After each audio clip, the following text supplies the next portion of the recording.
Since their first thrilling adventure, the team of SG-1 have been transported to many worlds, populated by many cultures. We are especially honored today by the presence of those responsible for finding this planet for us. One of the people responsible for creating the unique look for each race they encounter is costume designer Christina McQuarrie. Most of these people that we're doing the costumes for, they are displaced humans that have been taken to these planets by these alien ghouls, and so the idea is that they have evolved in a different way. They're ancient cultures that have been taken to another world, and then they evolve in a somewhat different way from, what we expect, and so that's where we have to sort of find twists on the actual historical, basis. Look, I will not wear this thing over my face. I don't care how much embroidery it has on it. And this dress, whatever it's called, I can't move, I can't walk. It kind of works for me. I don't think there's any one particular way of going about it, and each script gives you sort of things to kind of take off from.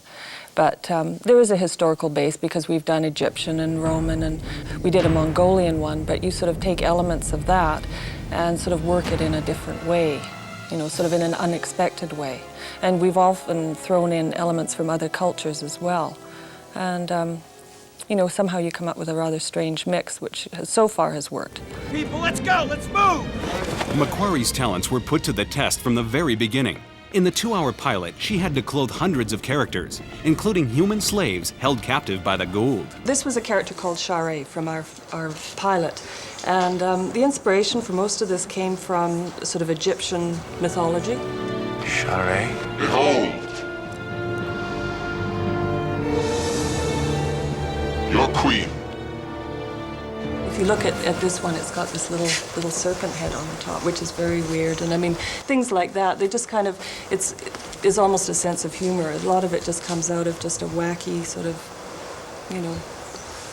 ideas that come as you keep working on it. This was one of our Goa'ulds. And these were kind of the alien gods. Isn't this wonderful?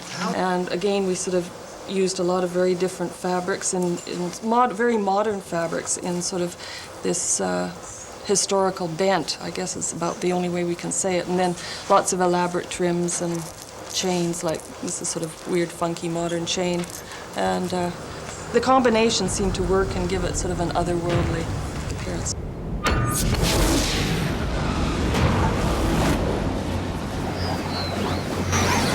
The inspiration from this came, very specifically from sort of, primitive peoples.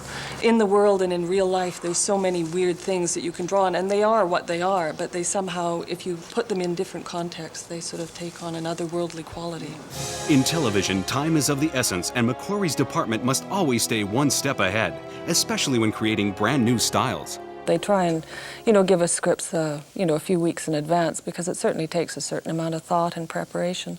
But, sometimes it comes on you fairly quickly, and you've just got to, we basically do these in 7 days. So it's fast, very, very fast. I am Cynthia. Welcome to our village. Thank you.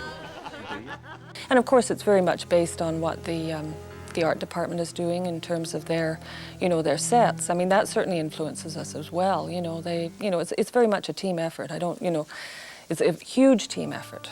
In retrospect, the number of costumes McQuarrie and her staff have had to create for this series is staggering. I don't think I could put a number to it. In the pilot, we did probably hundreds. There was a lot in that one. And, in the episodic, it reduces. We haven't done, quite as many per show, but over the course of the series, it's going to be thousands.